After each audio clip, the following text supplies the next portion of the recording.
Hello, my sugar bears. Happy Thursday. Time for another story time. I know you guys really enjoy these, so I figured I would give you one. But before I get into that, okay, I want to say thank you to all of you for watching, for commenting, and most of all, subscribing to the channel. It means a lot. So make sure you like, make sure you comment, and most of all, make sure you subscribe. If you would like a reading or coaching session with me, outside of this modality, this medium, you can log on to my website, which is psychicleo.com. That's psychicleo.com. Now, let's get into the story. So, this is a story about a person, me, going to a club, first time in drags at a bull, even though it wasn't a ball, but I went to the club the first time in drag. So, picture it, y'all. This was 2003. And I believe, yeah, 2002, 2003. And this was during when I was in junior college. I went to Belleville Area College or BAC or SWIC, Southwest Illinois College. If you know that, then, leave it in the comments. But anyway, so it was me, my best friend at the time, best friend slash roommate, and a friend of ours. Her name was Pam. And we just got the idea. We were like, why don't we go out to the club? Let's go to the club. So, mind you, I had done drag before, but I had never done drag like in a nightclub setting. I would go to like Denny's, kid you not, and we, baby, my roommate shaved my face. And at the time my skin was extremely sensitive. Um, we did makeup with CoverGirl Cosmetics. This was before I knew that CoverGirl does not cover boy, right? So I get all dressed up. I wore this because his mother, she was a at one point she was an exotic dancer. And so she had these beautiful robes, right? Like, and I loved them because they were so long and frilly. And um so I wore that, and I wore like what did I wear? I wore like a tight black shirt and like jeans. And I had these boots, these size 10, like they weren't they were knee high boots. No, they were ankle boots. No. Let me think back. They were knee high boots. And I got them from Walmart. This was when like I was really on the struggle bus when it came to like drag makeup, and when it came to makeup, period. And I've always been into makeup, even when I was a little boy. Like I used to go and play with my mother's cosmetics. My mother was a beautician. Like I played in her cosmetics, her makeup, her lipstick, her perfume. Which is why I think I still love all those things today. Um, so growing up, that was my thing, and it still is. At one point, I actually considered becoming a makeup artist because I love just the power of makeup because I love how transformative it is. Um, but now that I'm getting older, my focus now is more so on taking care of my canvas and not necessarily wearing makeup all the time. Because I mean, if you are a regular subscriber to the channel, you know that sometimes I'll beat my face. But anyway, so I get myself together. I had on the outfit, had on had on the robe. I was so nervous. I wore these shoes that I could not walk in. Okay, wore these shoes, and and then I got this like courtesy of his mom. I got this red like shake and go kind of wig, and I put it put it on with a stocking cap. Baby did not know my foundation color, didn't know nothing. Okay, but you couldn't tell me that I was not the shiz not he. You couldn't tell me I wasn't the shit. So we go to the club. We get in our girlfriend's car. We go to the club. The club was called Attitudes. I don't know if it's still there, but if you know anything about the St. Louis area, St. Louis is comprised of three parts. You have the city, the county, which is like Ladue, Florissant, Ferguson, what's another one? De Pere, and then you have the Metro East, where my friend and I live, my best friend and I live, we live on the Metro East side. So we live on the Illinois side, which is where you have East St. Louis, you have Cahokia, you have, um, let me think of something else. Oh my God, you have Granite City, places like that. So anyway, so we go to the city. We go to St. Louis City.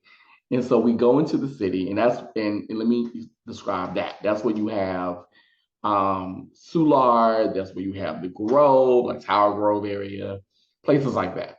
So we go to the bar and excuse me, we go to the bar and we get into the club, and I'm all like, I'm thinking I'm the, just, sachet, chante, sachet, chante, just giving. Okay. So we go to the club, and my friend, he gets out, like he buys us drinks and stuff, and we're all like having fun. And baby, let me tell you. Now, normally and this is actually true today, normally when I go out, I don't really get, I shouldn't say I don't get hit on. If I get hit on, I don't notice it. Like I'm one of those people where I'm oblivious to somebody flirting with me. Like unless you like put my hand in it, I don't notice it. Excuse me. So I'm, doing my thing and everything. And I'm just sitting there, and I'm not a dancer per se. So, and I remember at this particular club too, it had a cage in it. So you go up into the cage and you could dance. So, um, so I'm nursing my drink. I think it was an amaretto sour that I had. So I'm nursing my drink, and this guy, he walks up to me, brown skinned dude, and he wasn't a bad looking guy, but he was like, "Hey, how you doing?" Da, da, da, da. I'm like, "What?" And he's like, "You cute. I got a room at the halfway house." I was like, "Sweetie, I'm a man, right?" So much so that I actually did this to show my Adam's apple. And I was like, I'm a dude underneath all this stuff. Oh, and I forgot to include this too. So when we were getting me ready, we had to find a way to make boobs.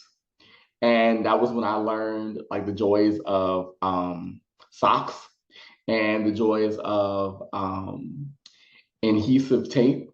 And then also I learned how to tuck, which I didn't learn how to keep it in place. But yeah. Anywho, so and he's like, I know, but let's get together. And I'm like, no, sir, that's not gonna happen. Now, here's nothing that I did not prepare myself for. So I didn't prepare for that. I didn't prepare for a dude that lives in a halfway house to be hitting on me. Okay. But I have to say, on one hand, it's like Rose Island. I've never felt so cheap and so flattered in my whole life. Like really, that's how I felt. So I bypassed that. And so I go get up and dance, right? And I'm thinking, okay, if I can walk in these shoes, uh, in like asphalt and things like that, I can walk on the dance floor, right? Baby, no ma'am. I'm slipping, sliding. I'm knocking down drinks. I'm knocking down tables. People thought I was people thought I was drunk. I was like, no, I just can't walk in heels. And I realized that even though I love high heel shoes, I love heels, I love boots. I'm a boot person. Can't walk in them for anything, but nothing. And the reason why that is because when you have CP, for those of you who have cerebral palsy, I have a mild version of it, okay? And it affects the way I walk, it affects the right side of my body. So one side of me, like one leg is longer, one leg and one arm, they're longer than the other. So my left leg is longer than my right. So walking for me is kind of like a teeter-totter in a sense. And then on top of that, my right leg turns outward, like instead of being like this, it turns this way. So when I wear heels, as you all know, when you wear heels, your heels are on the balls of your feet. You're on the balls of your feet. So when you wear heels, it's like you really can't the balancing act isn't there. Um, so that's why I can't walk in them, but I wear them though. I will rock them like it ain't shit. You will never see me walk. You will never see me. I will rock them, but you will never see me walk. You know, because baby, if you see that, it'll be a mess.